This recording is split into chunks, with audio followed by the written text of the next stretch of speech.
మరి రేపొద్దున మీ భవిష్యత్ కార్యాచరణ ఏంటి? జిహెచ్ఎంసీలో విలీనం అయితే ఎట్లా ఉండబోతుంది?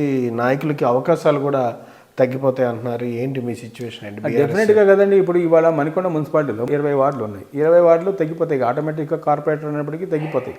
అంటే ఆపర్చునిటీస్ తగ్గుతాయి, దాంట్లో ఏం డౌట్ ఏం లేదు, ఆపర్చునిటీస్ తగ్గుతాయి. కాకపోతే ఏంటంటే అప్గ్రేడ్ అయిన తర్వాత మున్సిపాలిటీ అప్గ్రేడ్ అయితే కొన్ని పవర్స్ పెరుగుతాయి, బట్ అడ్మినిస్ట్రేటివ్గా పవర్స్ పెరగచ్చేమో తప్ప కానీ, బట్ ఆన్ ది హోల్ అంటే పబ్లిక్కి రీచబిలిటీ తక్కువ ఉంటుంది,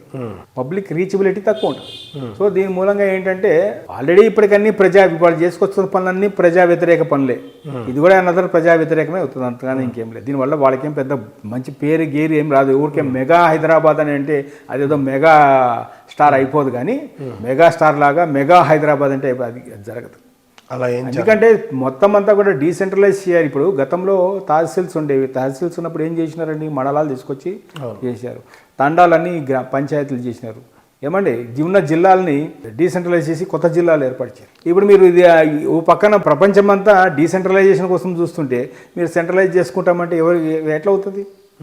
అధికారిక వికేంద్రీకరణ ఉండాలి, కానీ అధికారిక కేంద్రీకరణ చేస్తున్నారు. అధికార కేంద్రీకరణ చేస్తారు.